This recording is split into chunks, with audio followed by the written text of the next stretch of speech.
The following is a selected video from masterthecontent.com, where you will find an extensive video library of lectures for a variety of standardized admission tests. We offer over 600 hours of detailed video lectures for a multitude of standardized tests. Use our interactive in-lecture table of contents to find specific topics of interest. Work through numerous in-lecture examples to help you internalize concepts. To learn more, visit masterthecontent.com. Your career, our passion. As Janus warms up at the gym, he raises up to stand on his toes as depicted in figure 4.17. If Janus has a mass of 70 kilograms, what muscular force must be exerted through his Achilles tendon for him to stand on his toes? Again, because he's going to be standing on his toes, this is going to be an equilibrium problem, right? And looking here, because it's going to be an equilibrium problem, we know that net force and net torque is going to be zero. And looking here, we see that this downward force tibia is right at the pivot point, right? See, it's right at the pivot point. So this is going to have net torque of zero. Thus, to find that muscular force through the tendon, we can just isolate here for force tendon from force normal, right? Using the net torque equation once again. So let's go ahead and write down our net torque equation. And when we do that, we end up with the following, right? We're gonna have three torques, right? This, we'll just go ahead and write this as the subscripts, small cap t for tibia, right? The big one here for the tendon, plus the one here with regards to the normal force. This here is going to be zero, right? This I should have also wrote as zero. Now, if we go ahead and we continue on with our equation, we see here the distance at which that force is being applied, right? That tendon force, right?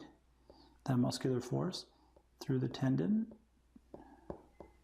sine theta, right? That we can take and we just minus it from our the distance of where that normal force is being applied, and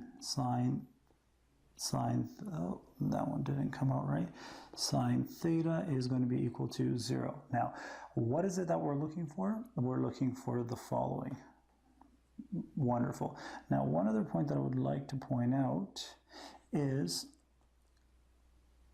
the normal force, right? And the force tendon here, these two angles are analogous, right? These two angles are analogous, and we talked about that previously, just because the force is, this is going to be, and we discussed that earlier, and then we can just go ahead and show that theta 1 is going to be equal to theta 2. Now, because the two angles are equivalent to one another, we can just cancel out sine theta here. Wonderful. Now, in doing so, that actually simplifies our equation. And as it simplifies our equation, and let's just isolate here for what we need. Wonderful. And that's going to give us the following, right? That's going to give us, and there we are, and over the distance from where that force is being applied.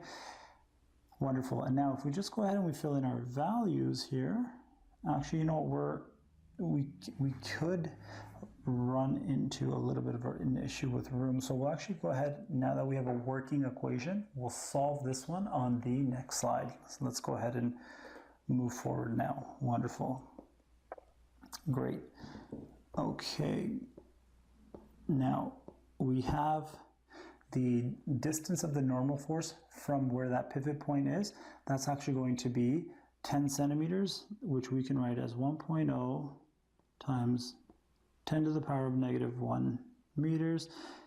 And then the force that's actually being applied is just, what is it? It's Janus's weight, right? So you just take his mass times little g, and his mass is just going to be 70 kilograms.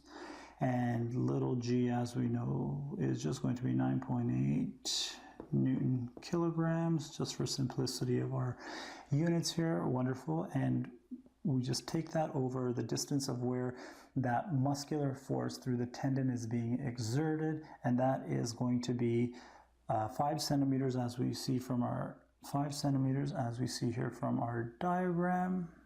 right? That's where this force is being exerted. And then if we go ahead and we just fill that in, 5.0 times 10 to the power of -2 meters as such, right? Perfect. Now, that is going to end up actually equaling 1,372 newtons. And that we can write as 1.4 times 10 to the power of 3 newtons. And there we are. That is going to be, that is what we're looking for. That there is the muscular force that must be exerted through Janus's Achilles tendon. Wonderful. Now let's move on to our next slide.